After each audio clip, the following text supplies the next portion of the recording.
Economic collapse refers to a period of national or regional economic breakdown where the economy is in distress for a long period, which can range from a few years to a couple years to several decades. It's the definition given by the Corporate Finance Institute, and that's true. During periods of economic distress, a country is characterized by social chaos, social unrest, bankruptcies, reduced trade volumes, national currency volatility, and breakdown of law and order.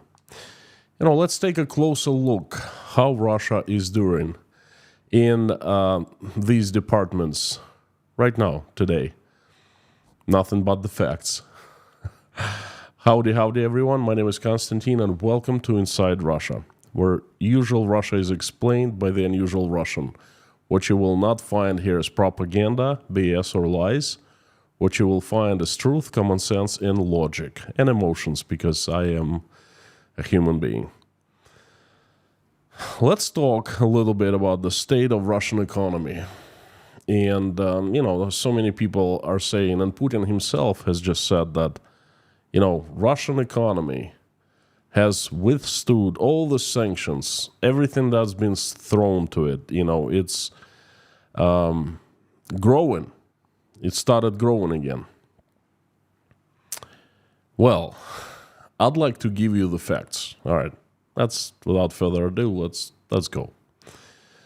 Let's start with the current crises. There are a few in Russia. Actually, there are a few big ones. Crisis 1. Oil refined products. Gas, gasoline, and diesel, mostly. In the first 9 months of this year, 2023, gas and diesel fuel prices in Russia have gone up by around 11%. That's a big blow to the economy. Gas and diesel is used everywhere. It's a foundation in the economy. It's foundation of all goods and services, okay? The most significant price increase happened in the last 3 months. And it's a huge blow to the transporting companies, to the manufacturers, to farmers, as the price of diesel is crucial for them. This price spike could drive them out of business, at least farmers. In my yesterday's on Friday, crazy news update, I actually showed you the footage of Putin seeing the price increase. I guess it was reported to him, and he went mad. You definitely could see he was unhappy. Because Russian government had tried to fix this crisis. By the way, it knew the best. It simply started telling oil companies what to do. Good old Soviet control. The government has forbade to sell oil products to outside Russia. You see, there's the disbalance between domestic and the export prices of the diesel fuel and gasoline. The export prices are much higher. They're simply traded at the world's markets, right? And you see, before it was equally profitable to sell fuel inside Russia and outside Russia, because Russian government was picking up a part of the bill of the customers who were pumping gas at the gas stations. Russian customers paid artificially lower prices for one simple reason. All gas stations and all around the country, the government simply gave the oil companies, financial aid. It was called Fuel Damper Scheme. The oil companies were selling refined products, diesel and gasoline, at lower prices, and received sort of a cashback from the government, okay, aid from the government. But the government stopped doing it not too long ago in the summer. It simply is running out of money, saying, hey, oil companies, you're already making enough money, so we will stop paying that part of the price for the customers, for people. Therefore, the oil companies started raising domestic prices first, and after global markets oil price increase, started exporting more gas and diesel fuel abroad. It's simply much more profitable. So it makes sense to sell gas and diesel to foreign customers. They just pay more, okay? Therefore, the oil companies simply make way more money that way. The result? The sharp spike in fuel prices and shortages reported all over Russia. I've been reporting in the last 4 to 6 weeks about that. In the news, in the live streams, And then Russian government comes into play, and it says to oil companies, you can't sell abroad any longer until the situation normalizes. Guess what the next step for the oil companies will be? They start raising domestic fuel prices even more. Actually, they have started doing it already. Okay, that's what Putin was looking at in the Friday crazy news update, and he was looking at the numbers saying, what the hell? We did everything they could, and the oil prices are still rising. Well, no shit, Sherlock, Okay, so oil companies started raising domestic fuel prices even more. They gotta, they say we sell domestically, okay, exclusively domestically, courtesy of you, Russian government, but we'll make up our profits, at least partially, by selling more and more expensive gas and diesel to Russian folks. It's nothing personal, it's just business. And then, it actually hasn't happened yet, okay, but it will happen soon. It's the next step. The Russian government will come back saying, oh, no, you can't do that. You must sell at no higher price than this, and it'll set a price ceiling for oil companies' price cap for, gas and diesel. Then oil companies will simply stop the refineries. And of course, they will come up with perfect reasons for that. For example, they will stop them for planned maintenance. Okay? Something like that, saying it's too risky to keep on operating because we need to replace this and fix that and so forth. And then Russian government will try to strike back and will start sending KGB and, the Attorney General Office, investigators. It'll start going irate, yelling at the oil companies, you can't do that, we'll prosecute you, and we'll take your business away. But they won't. And you know why? Because all oil companies, all 5 of them, they belong to Putin's friends, very, very close friends, and probably belong to Putin too, at least partially. And all 5 of them will come to Vlad and say, hey, Vlad, what's going on? These small, tiny ants, they're threatening us, the oil companies, and Putin will do this. Get off their backs, So this crisis, oil crisis, the gas crisis, will be over in time. But the bill will be picked up by the Russian taxpayers. And they will pay much, much higher prices at the gas stations. And that will fuel higher prices and higher inflation. And it's a vicious circle. Crisis number 2, Russian industry imploding. I'm going to base my analysis on the data recently released by Rostov. Russian government statistics agency, you all know Rostov. Now, I don't trust Rostov. It often lies. So I take it with a huge grains of salt, and I take it that the real numbers are even worse than they just released. But, let's just take Rostat's data for the industry growth for the first 8 months, January through August, for the sake of it. I analyzed that data before in the last year, And I do it once every 3 months or so, and I would like to do it again for the first 8 months of 2023. Now,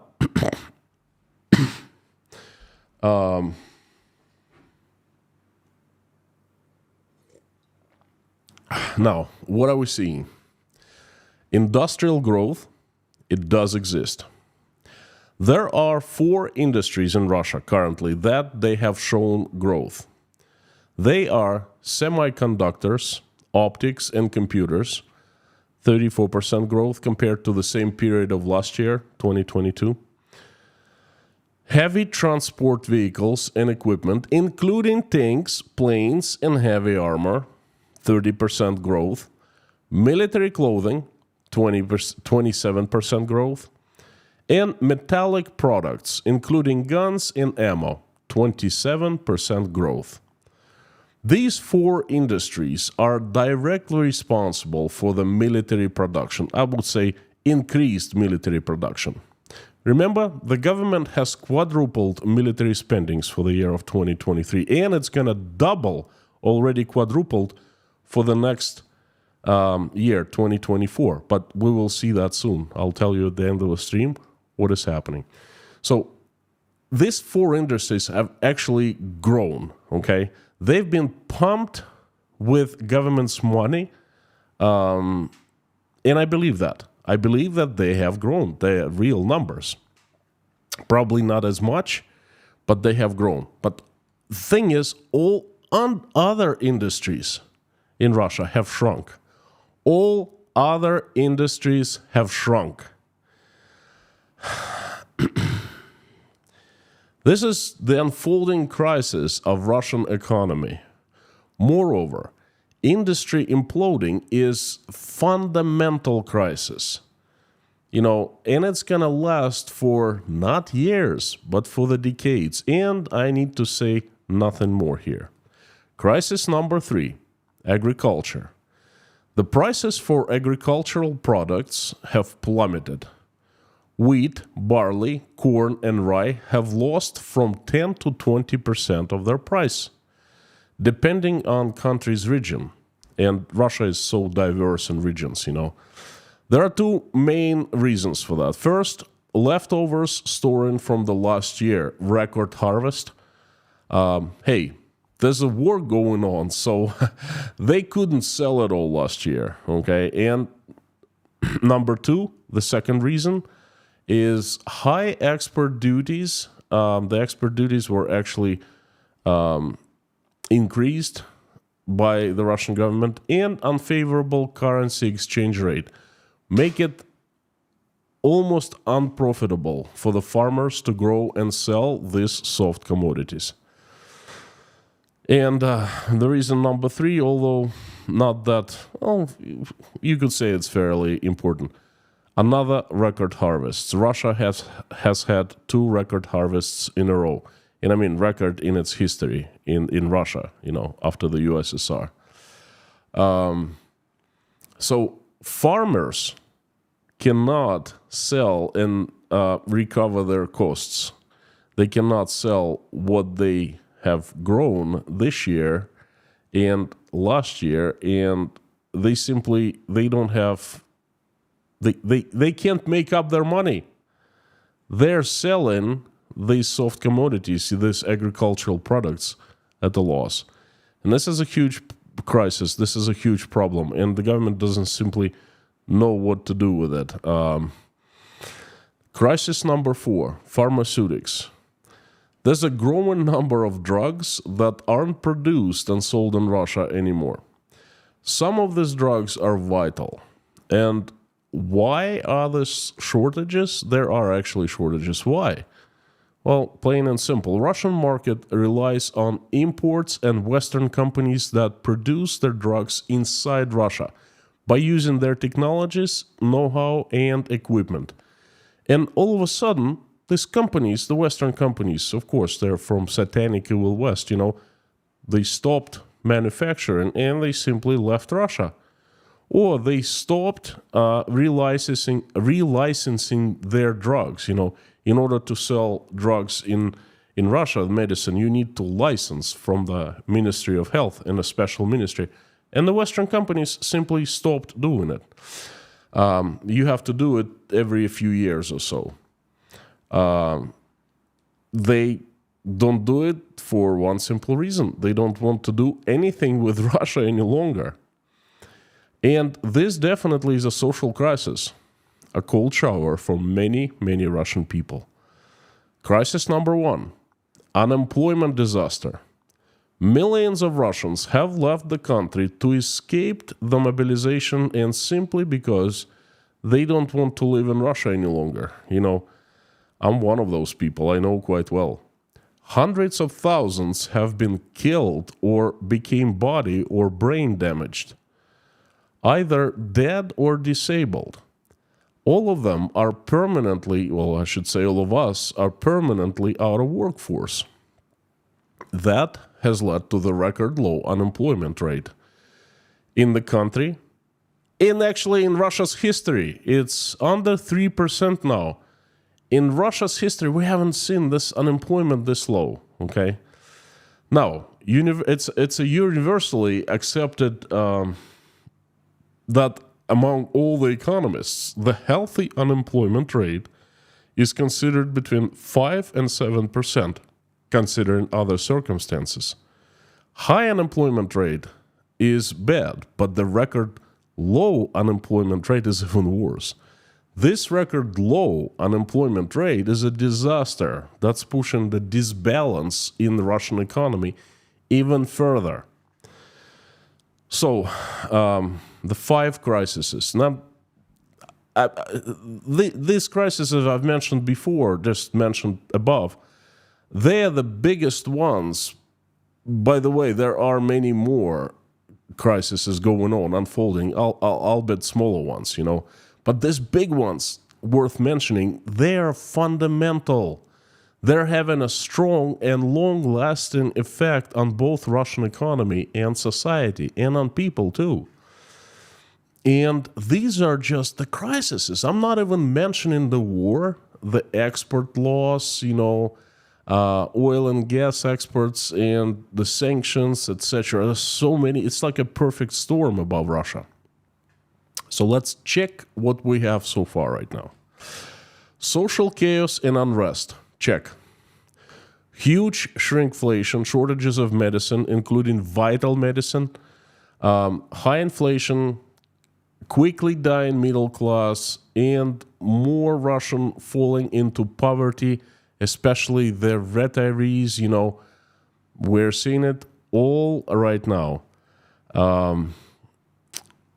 Unrest, social unrest, you could say that. We have private armies in Russia right now, and we have one successful attempt to mutiny that happened not too long ago. That's a pretty strong social unrest, if you ask me. Reduced trade volume. Check. Oh, check and check. Russia has lost around 50%.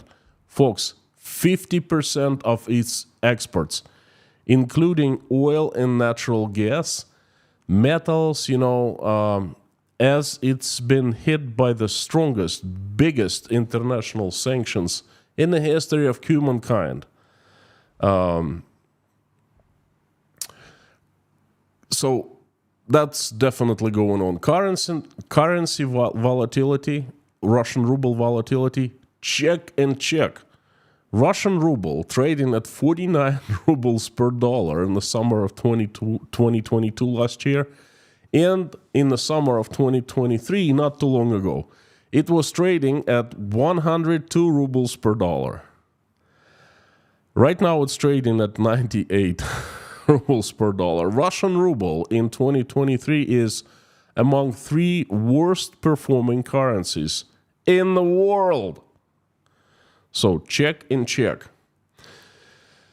And bankruptcies, check and check. There have been a steady increase in both personal and business bankruptcies in the last 12 months. But what's even more dangerous is the bubble that's been blown up. Record number of personal and corporate loans, well, just personal, is 32 trillion rubles right now. And the bubble is about to burst because all these prerequisites of bursting the bubble are being seen right now, okay? And the last but not least, breakdown of law and order. And I'm seeing it in Russia left and right. I actually started seeing it last summer when I lived in Russia, and I spent the entire summer in the city of Rostov-on-Don. The reports of the increase in street crime were already on the rise back then, and they're much higher now. More corporate fraud, more corruption cases, more criminal investigations.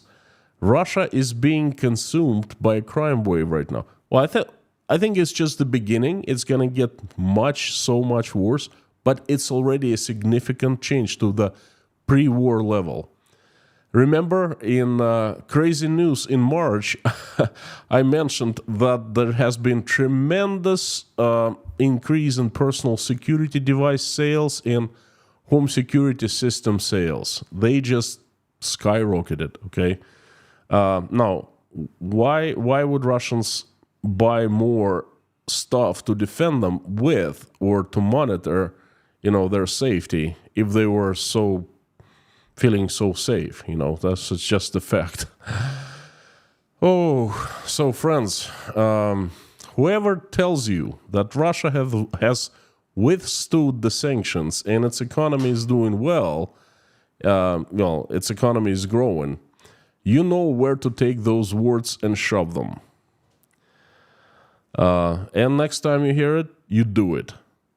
And by the way, on October 1st, which is today, this is a very interesting day. This is when they usually release the draft of Russia's budget for the following year, for 2024. I personally cannot wait to see the document and pick it apart.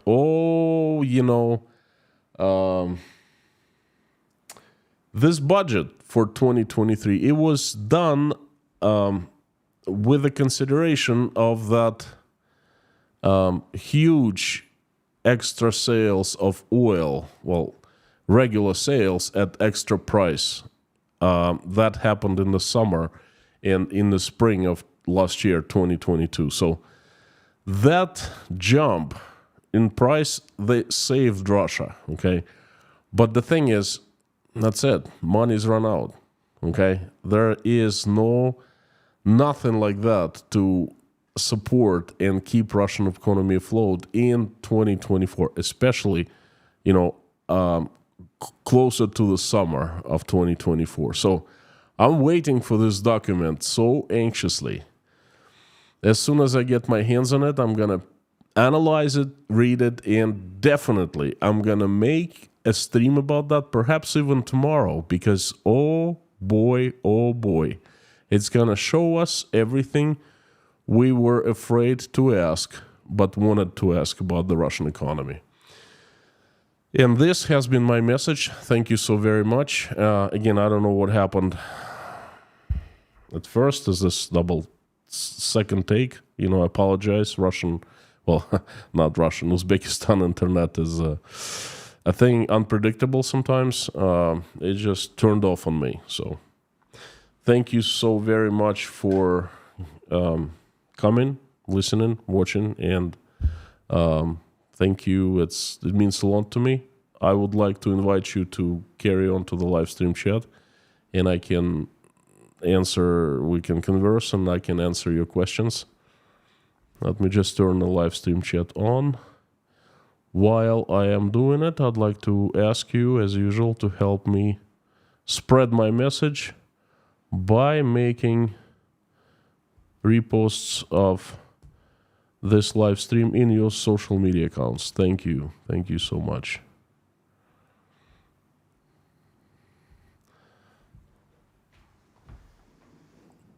The live stream chat is on. I hope you like the picture today.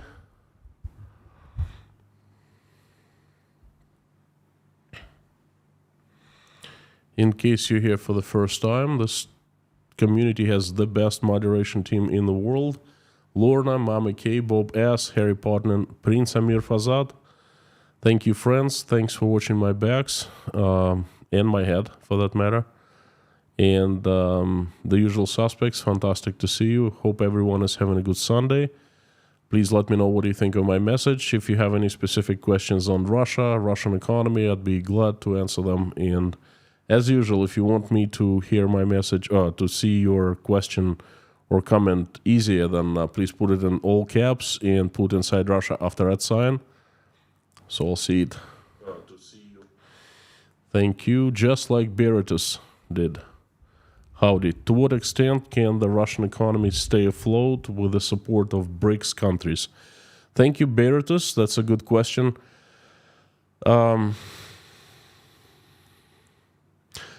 BRICS, Russia being part of BRICS, is a completely different discussion. If you are watching the BRICS situation closely, then you probably know that Russia has not benefited from being a part of BRICS. Actually, Russia was the one organizing the whole thing. If you watched closely the last meeting, all the BRICS countries' presidents came together and had a meeting. Vladimir Putin was nowhere to be found, okay? He was in a small TV somewhere, okay? And who was number one in the BRICS? Just take a wild guess. Well, of course, it was Xi Jinping. It seems like BRICS has become a very good platform, very convenient platform, another platform for China, but not for Russia. BRICS countries are not supporting Russia.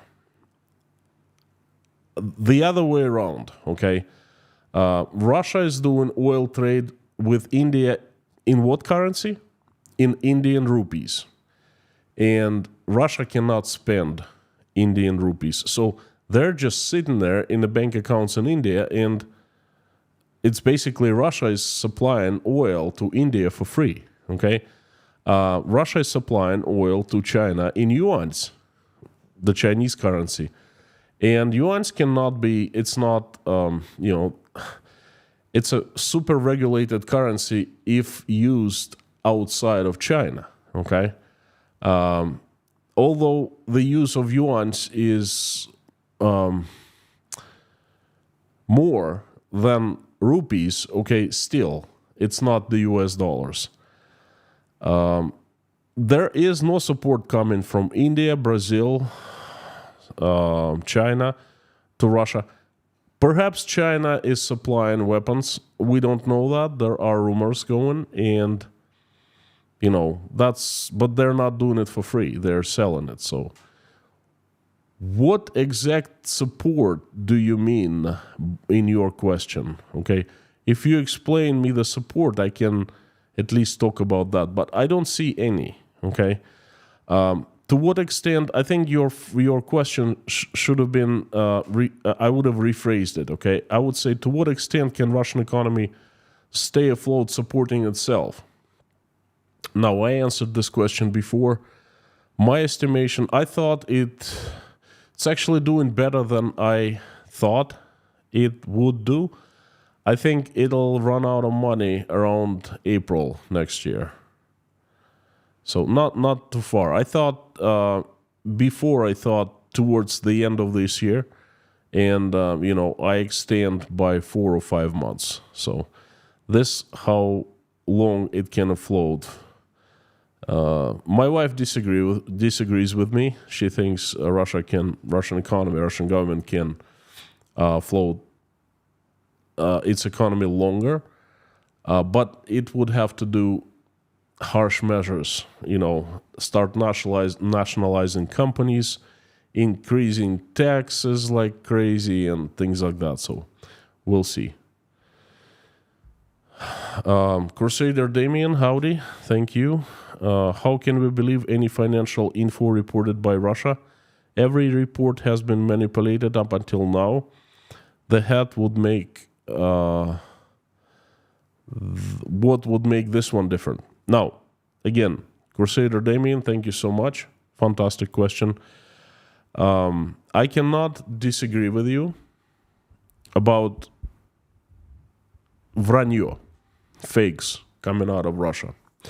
Russian government is the biggest generator of fake information and data in the world, okay? And the data that Rostov is releasing, it's also manipulated. I'm pretty sure. I don't have any proof, but this is my opinion. I'm pretty sure about that. But they're not going to manipulate it, making it look worse. They're going to make it look better than it is, okay? I think it's safe to say that. And I am basing my analysis on this information that's been colored up, so to speak. Okay, so the reality might be even worse. But even if we take this information, the reality is already bad. Okay, and this is why I'm taking this information and analyzing it. But in general, it's hard to disagree with you. White Lightning, thank you. How could Russia run out of drugs? India is BRICS, makes drugs. Well, well, guess what? I have ivermectin and meloxicam from India at home. Don't they sell to Russians? I know that India is a huge manufacturer of drugs. So I have quite a few friends who are doctors and in pharmacy business. And China has been a great supplier, big supplier to here, to Uzbekistan and to Russia. I don't know the inner dynamics of this industry and the trade, but I tell you that there have been shortages of vital drugs in Russia. Obviously, India is not supplying the drugs to Russia. Most likely is because there aren't Indian companies, 100% Indian, but they have Western capitals, Western investors, and the investors simply say, hey, you know what, you're not going to sell to Russians. That's it. I think this is what's going on. Again, thank you so much for your wonderful question. And Robert Whip, howdy friend. Again, Konstantin, good stream. Thank you so much. I appreciate, Robert. I hope the war ends somewhat well, at least so that it ends somewhat well for both parties. I wanted to end as soon as possible because this unnecessary, I don't even know if it's the right word, unnecessary, this terrible bloodshed in Ukraine. For what? For what? I wanted to stop, and I want Russian troops out of Ukraine, and Ukraine is going to be rebuilding itself with help of the world's community. Russia, I don't even know what's going to happen in Russia. I know it'll be bad. It's going to be worse than early 90s. Now, like I've been saying, I've been praising the 90s for the first time in history, we were free. The role of the government in our lives was non-significant, okay? But make no mistake, early 90s and mid-90s, they were very tough, especially early, because the systems were, communism crashed and capitalism wasn't even born in Russia, so it was like a transition period. And we were learning what to do with our lives, and it was tough. It was very tough. So economically, so many, how to tell you, it was a situation close to chaos, but let me tell you, I think this time, after this war ends, it'll be harsher for Russia than the early 90s. There'll be more challenges. Because back in the 90s, Russia had support of everyone. Russia was welcomed into the international family of countries. And now, Russia is a castaway. So I hope it ends soon. And then we'll see what happens next. Caesars, howdy. Good to see you. Howdy. With the rate of unemployment, will there be a discussion in raising the retirement age in Russia? Look the other way. The thing is, they raised the retirement age in Russia. used to be 60 for men. Now it's 65. It was done 5 years ago, okay?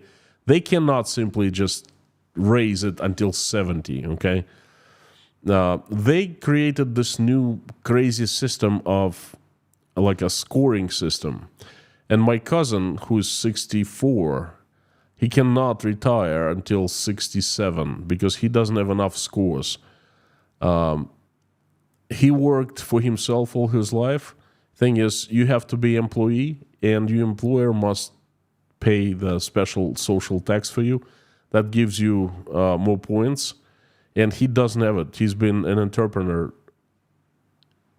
all his life, so, that just tells you that it's already pretty bad. And after 67, I'm not sure that you can be so productive in working.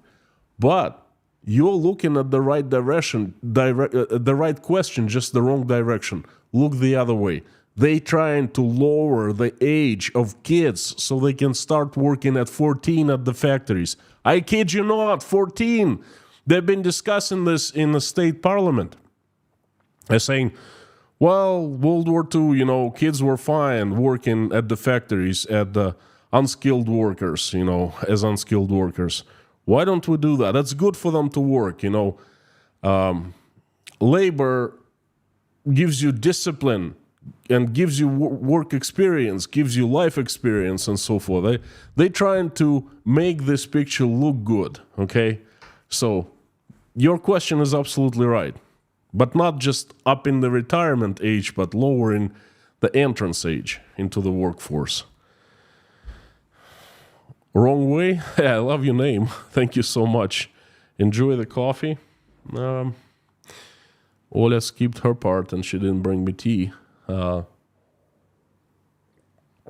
little bit left, but thank you so much. I will enjoy coffee tomorrow morning. I go to the breakfast club as usual. We had a pretty cool meeting today. There's about 40 people showed up, and I was a speaker, a sommelier, the wine expert, and he was teaching us how to do the wine tastings and things like that, telling us the history of winemaking in Uzbekistan. Mr. Wastelander from Sweden, thank you so much. I still wonder when we will see mass protests in Moscow, St. Petersburg. The lack of this gives me the impression Russia is actually winning this, unfortunately. I have a couple more questions. This is not a question. This is a discussion. Okay, I'm gonna spend a few minutes answering it. So let me just I make a note of it and I'll come back to it.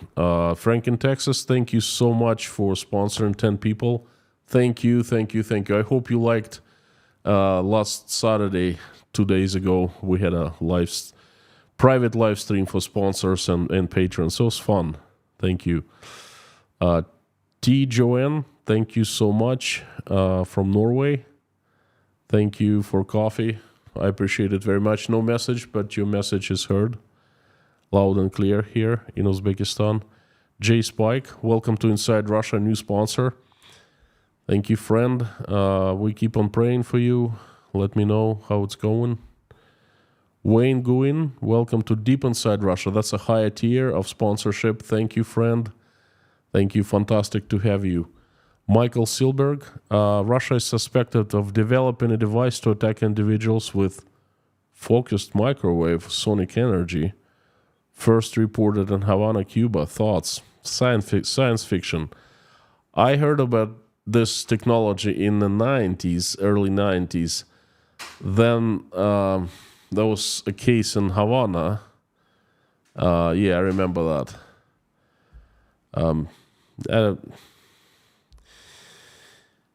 I don't know what to tell you. I don't believe that they've advanced far enough if they're doing such a research, but I highly doubt it.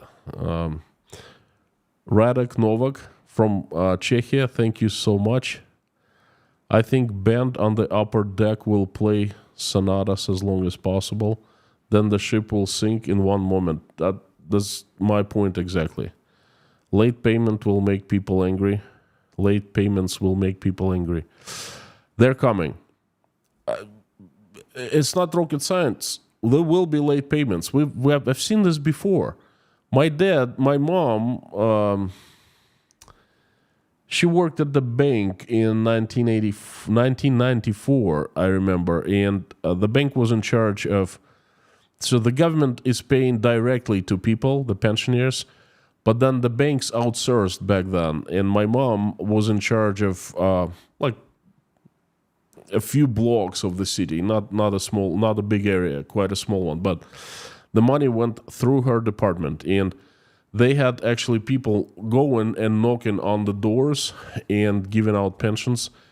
And they were months of delay, 3-4 months. And people got so angry, and sometimes they tried to beat the security guards of the bank. And the bank was just, passing money through. The bank was not the institution that was holding the money.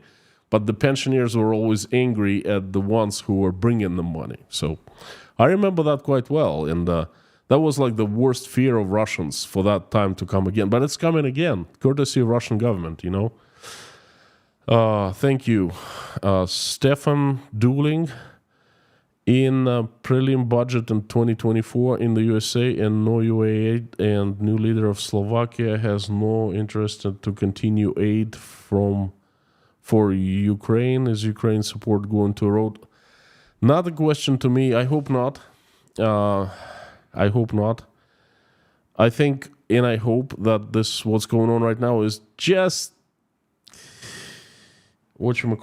just like internal politics for the taxpayers to show something. And in reality, I mean, everyone knows that Ukraine needs support. So I'm not too worried about that, but growing a little conscious, New sponsor, Wayne Guin. Again, thank you for coming to Deep Inside Russia, and thank you for giving 10 sponsorship to different viewers. Thank you. And then I come back to Mr. Wastelander, your question. When we will see mass protests in Moscow and St. Petersburg? I'm going to give you a story. I've said that story quite a few times in the streams. Okay, imagine a small town near Rostov-on-Don. About 24th of September last year, 1 year ago exactly. And there are lots of summons to young men to get mobilized. The summons says, you must show up with personal belongings, such and such, to this place, town square, at this hour, that's it. That's the summon. And I actually saw the footage, the video. People, families were bringing their children.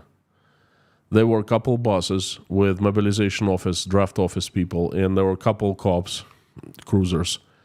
And there were cars coming from all over, bringing the kids. Fathers and mothers and grandparents, all were crying, all were extremely sad, but they were giving their children with their own hands to mobilization office people. That actually broke me. That scene broke me, because I was just trying to think of myself giving my sons to the bloodthirsty vampires to go and fight in Ukraine.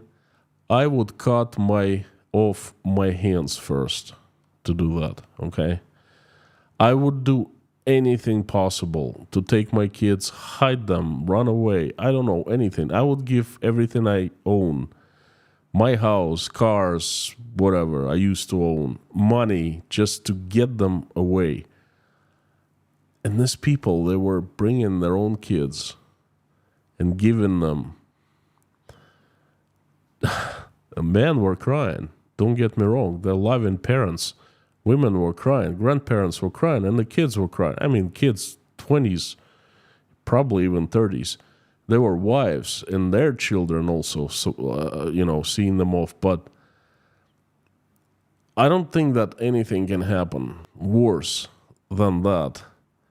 So it will make Russians rebel. I lost hope in Russians rebelling back then. We can wait for as long as we want to, but we will not see mass protests in Moscow, St. Petersburg. The last mass protest was a couple thousand people in Moscow. When I was there, I I witnessed. It was in March of last year. It was scary as hell, because if they caught me, they'd probably jail me, okay? My palms of my hands were wet out of fear. I had weak knees, but I did go there, okay? And I didn't see many people around. I think the only reason we were saved and spared is there weren't any mass protests. There were more cops and Rosguardia than us, okay? And that was the last mass protest in Russia. Moscow, I remind you, has 20 plus million people. 20 plus million people. And just like 3,000 or 4,000 showed up. And they were young kids, so I think I was the oldest one. So, Mr. Wastelander, this is how long you're going to be waiting for the mass protests in Moscow or St. Petersburg or any other Russian city for that matter. And that's a very sad, unfortunate... Well, it's just my opinion. But that's what I think.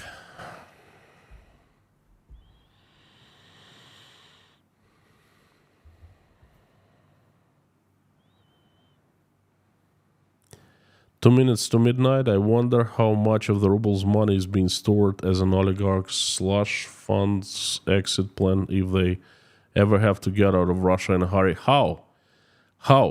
That's the thing. 2 minutes to midnight. They have no place to go. Where are they going to go? To the west? Yeah, right.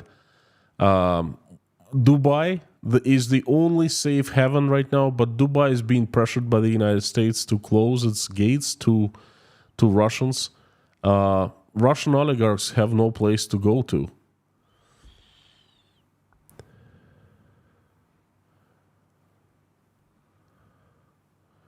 Mohammed, thank you so much. Kazakhstan president said in Berlin, Kazakhstan will enforce the Western sanctions on Russia. Kazakhstan has refused to recognize Russia annexation. Northern Kazakhstan's predominantly ethnic Russians. Do you think Russia will invade Kazakhstan? There were talks among Russian propaganda crazies a year ago, okay, 15 months ago, a year and a half ago. What you said is absolutely right. Okay, Kazakhstan has refused to help Russia circumvent the sanctions. Kazakhstan has refused to recognize the annexation. Kazakh president,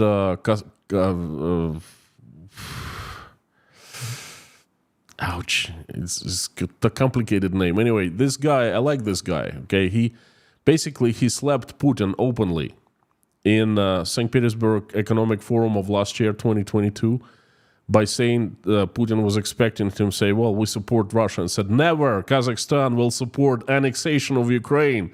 And Putin was like, and I was live. You will not find it anywhere in the archives of Russian propaganda, but I saw it with my own eyes. Okay, that was good. So, will Russia invade Kazakhstan? No. It simply does not have military capability. It's losing the battle in Ukraine, slowly but surely, and I mean, it cannot fight the two directions. Now, could they? They could, and I think Kazakhstan, people in Kazakhstan are afraid, though. I've been told numerous times, I went to Kazakhstan a couple times, they're afraid that Russians could pull that trick. At least they try. But they all saying they're going to fight to death, the Russians, if the Russians come to Kazakhstan. Matthias Frank, when Mr. Putin dies, heart attack, stroke, tripping and falling down a flight of stairs. Understood, point taken. Will this be like Stalin's death 2.0? It's too early to say, and it's gonna be. It can go any way. You see, that situation will be so unpredictable. There will be so many circumstances on that day, on that moment. There will be so many actions, and we just don't know how things gonna, turn out. Will that be like Stalin's death 2.0? Yes, it could be, because it's already been done with Stalin, okay? It could be. Will it happen and how it happen? I don't even want to predict. There are so many different directions this can go to. Again, for the best Russian there is, at least that's just me. Thank you, Robert. Thank you so much. Much appreciated. Money is appreciated and welcome. It's my only my only source of living these days. But the words, they're really priceless. That the words are more valuable than money to me. They're just they keep me going. It's incredibly pleasant to hear these words, when I read them. Thank you so much. KG1, are none of the recently announced Ukrainian conscripts from occupied regions willing to fight for Russia? Are any or none of the recently announced Ukrainian conscripts? Okay, KG1, I have a direct source in Mariupol. He's coming back in 2 weeks. This guy I met here in Breakfast Club. He will tell me what's going on Mariupol. Mariupol is one of those annexed regions. He will tell me exactly what's happening. I know his stand. He's being forced to take Russian citizenship. Well, he's being threatened, so he would lose his property if he doesn't take the citizenship by the end of the year. So I know his stand on this whole situation. He's a pretty cool guy. And I will answer that question by talking to him and finding out what's happening inside Mariupol and inside the occupied regions. Thank you. And Frank in Texas, thank you so much again. It's very generous of you. You already have done 5 and 10 and now 5 more. Thank you. Every time I think of you, I'm still embarrassed by that. I don't know, lecture or whatever it was. I forgot the Zoom call before the war. Oh. Ted Paul, Medvedev appears to be talking recently about continued action rebuilding the USSR. Not sure they can take back Lithuania or Latvia due to NATO. They won't even get close. I mean, those countries are protected by NATO. That was the whole point of them joining NATO. Trust me, Russian government is so deathly afraid of NATO because if NATO steps in, it's going to be a big boom and sudden death, okay, for the Russian government. Just to let you know, there was an accident when a rocket flew into Poland, 3 or 4 miles into Poland, and hit a farm and killed a Polish farmer. And, oh boy, Russians were running around, all propaganda, Ministry of Defense, president saying, it's not us, hey, it's not us, it wasn't us, it's not our rocket, blah, blah, blah. Turned out to be not their rocket, Ukrainian rocket, but boy, they were afraid. They were afraid that NATO was going to activate Article 5, and that would be sudden death for the Russian government. Trust me, Medvedev, whatever he says, whatever he does, he doesn't want to die. Whew. Kasim Jamat Takayev, thank you so much. This complicated name, I'm sorry. Mr. President, please forgive me.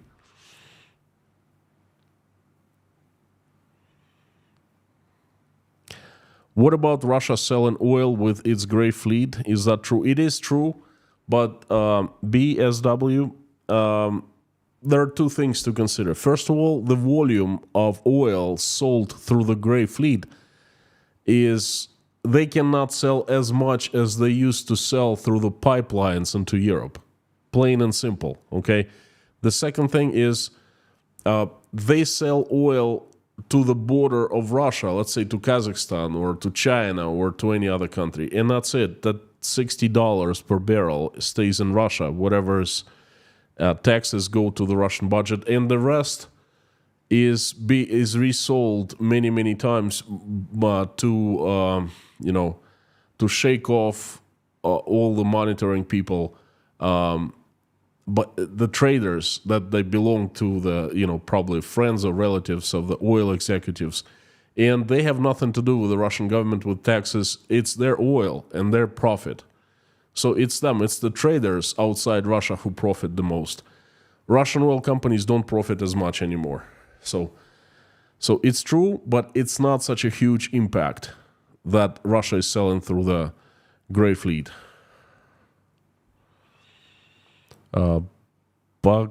Backseat, that's even harder than Kazakhstan's president's name. Baxides Texternas. Article 5. Baxides Texternas. Friend, thank you so much for your message. Understood, okay? Forgive me about the name. Matthias, thanks for answering. What I meant was, when Stalin was on the floor, people didn't know what to do. Others deliberately delayed calling a doctor. I believe Stalin was killed. Okay. They probably deliberately didn't call the doctor. Okay. The rumors have it he was poisoned, and kind of makes sense. What about oil sales to India at $80? Viking, what currency does India pay to Russia? In dollars, US dollars? I don't think so. In Indian rupees. They can pay $1,000 per barrel in rupees. But the rupees are just being kept in the banks in India. Okay? You know what? The latest, one of the senators introduced the idea of sending single mothers raising kids in Russia for free vacations to India using those rupees that are stored in the bank accounts of Indian banks, the oil rupees, so to speak. So they don't know what to do with them. They certainly not helping Russian economy.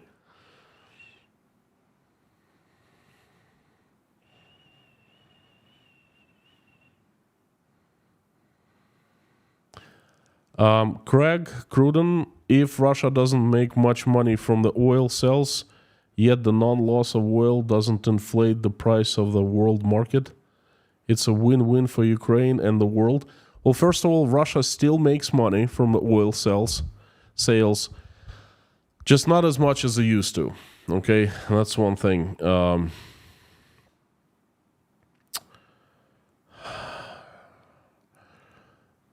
Non-loss of oil doesn't inflate the price on the world market. Well, Russia does have impact to world markets and the global price of oil, because if it reduces, and it has reduced oil extraction by about 1 million barrels per day in the last few months, then it drives prices up. Okay.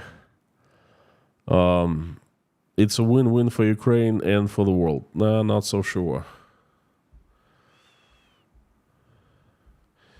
Friends, let me take a couple more questions and I'll be wrapping the stream up. Hey, you liking the picture better today?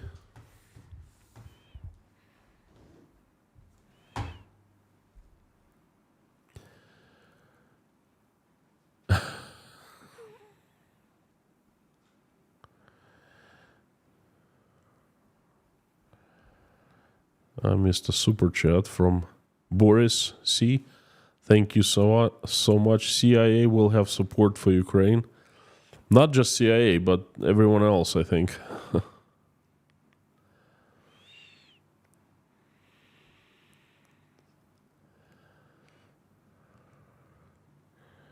Steve Barnes, if Russian economy bang bang, what chance does blind chicken have? Well, I tell you what, the chances of blind chicken have gone up.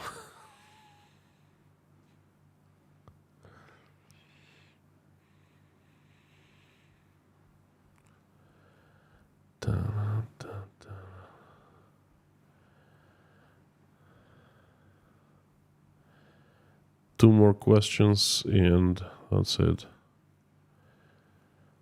And another support from the supporter with the easiest name on the internet. Backseat des Texternas. Thank you so much. I just saw that 40 SEK support. Thank you. And Mr. Debkowski from Quebec, Canada. Howdy, howdy. Just Jamie, is insulin one of the drugs in need? Either it's insulin or it's something connected with the insulin that diabetic people really need. Okay, so that's one way or another. But the diabetic people, they're suffering from the shortages right now. Prozac is another drug, and they have Russian alternatives. They simply don't work.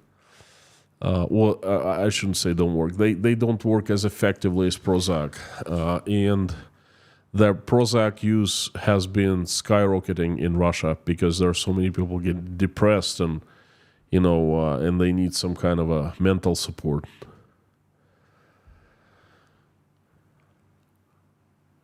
Kopo Senti, thank you so much. You must be from Finland. Thank you so much. Congratulations on joining NATO. I keep on saying that. You are in a good hands now. Thanks. No message, but your message has been heard loud and clear. Thank you. Helen from Florida. Howdy. Ripted, I will be a member again after paying these medical bills. Well, friends, don't worry about becoming members, sending super chats. I have never asked of doing that. If you feel like it, that's good. That's great. If you don't, if you're having financial difficulties, don't even worry about that. This stream and my programs are not about money. Money is very welcomed and appreciated, but it's not the most important thing. Most important thing is a message. I'd like you to know what's going on in Russia, and it helps me a lot to tell you. It has a therapeutic effect, and I feel like I owe to my country, Russia and Ukraine, and I'm doing my best. This is just a part of what I'm doing, daily streams, and I do something else offline, which some things I'd rather not say, and things like that. So anyway, ripped it. Don't even worry. No problem. Lorraine Prasnowski, thank you so much for the support. I appreciate it very much. Thank you, thank you, thank you. Lorraine's been a supporter and member of the community for the past, 3 years. Astral, thank you so much. And it's time to pray. My friends, thank you so very much for coming, giving me a chance. It's my honor to have you. I finish the streams with praying, and today I'm asking the usual thing to join me in prayer. Please do that. If you're religious, and if you're not, please join me anyway, and you can call it any way you want. Sending people good wishes, good messages, good vibes, good energy. In my eyes, it's the same thing. So thank you so much. Let's do it.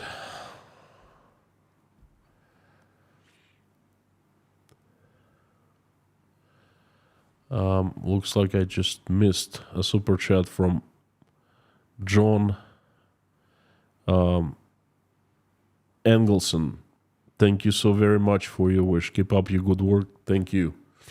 Thank you so much.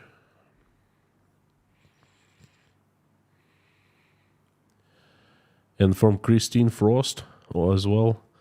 Thank you, Christine. Not much, but it's what I can do. Again, don't worry about it. Thank you. I really appreciate the support. And thanks, Joe's Rames, for gifting 5 people the sponsorship. Thank you.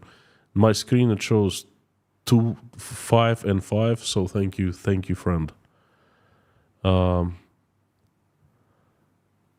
There's a super chat from Johanna. Thank you so much. I missed so many. I'm sorry. Okay, let's pray. Thank you so much. I think I mentioned everyone. I always mention people who send super chats. This is my way of appreciating and saying thank you back. So anyway, let's do it. Dear Lord Jesus Christ, thank you so much for giving us this week. Thank you for giving us this life and this day. Thank you for putting food on our tables and giving us roofs over our heads. Thank you for surrounding with people who we love and who love us. Please give us wisdom to keep the skies above our children's heads clear and peaceful, to raise them the way that when they grow up and become adults, they will make this world a better place, and they will have a better job running this world than we have done. For now, please keep our children safe and healthy. Dear Lord, please help stop the bloodshed in Ukraine. Reach out and touch the hearts of people responsible so they will make this decision to stop the bloodshed. Please do that. Please help every single Ukrainian who has been affected by the bloodshed. Answer their prayers and make their wishes come true, please. Keep them safe and soothe their souls. Please help my country, Russia, assemble the strongest army of your strongest angels with sharpest swords, led by Saint Michael in shining armor, and send them as a heavenly avalanche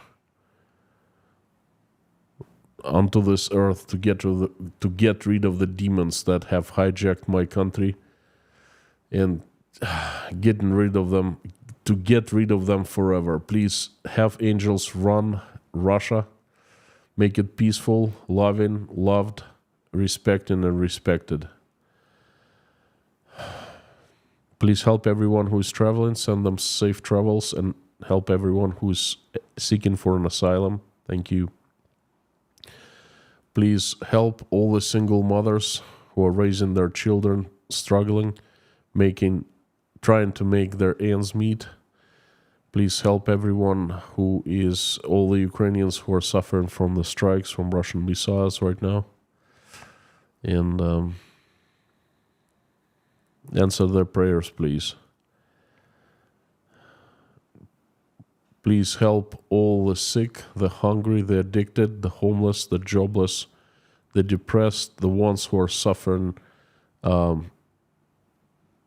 with their faith, struggling with their faith, the ones who are not feeling good about themselves and about their lives, the ones who are betrayed, the ones who are lost and confused in this life. Please help every single person in need. Shine your heavenly light upon them, surround them with your love and warmth, and send your love straight to their hearts so they feel better about themselves and about their lives. And have them, please, light up their lives with ray of hope so they feel good about themselves and their lives again. Thank you. Dear Lord, thank you so much for allowing us to create this community and pray every day. Thank you for everyone who is praying along with me right now, or just simply watching us pray. Please answer everyone's prayer and make everyone's wish come true. Dear Lord, I'd like to ask you for help for a few people who need your help. I'll start with a little girl. Her name is Sarah. She's fighting for her life. She needs your help big time. She needs recovery. She needs strength. She needs angels to help her to get through this challenge in her young life. Please help. Please send her recovery, and please help her parents. Give them strength and answer their constant prayers. Provide any help Sarah needs, and she's lucky to have parents like that. Please help the girl. Also, there are a few people. They are Yelena, Natasha, Jake, Michael, Oля, Dasha, Sky, Bonnie, Svetlana, Linda, Dirk, Richard Burris, Angela Cat Life, Randolph, Grace Philosophy, Rafaela From, MS Paramedic Liz, Susie Mailer, Mr. Dean Spooner and his church called Our Savior Lutheran Church, Alice and Dave Moyers,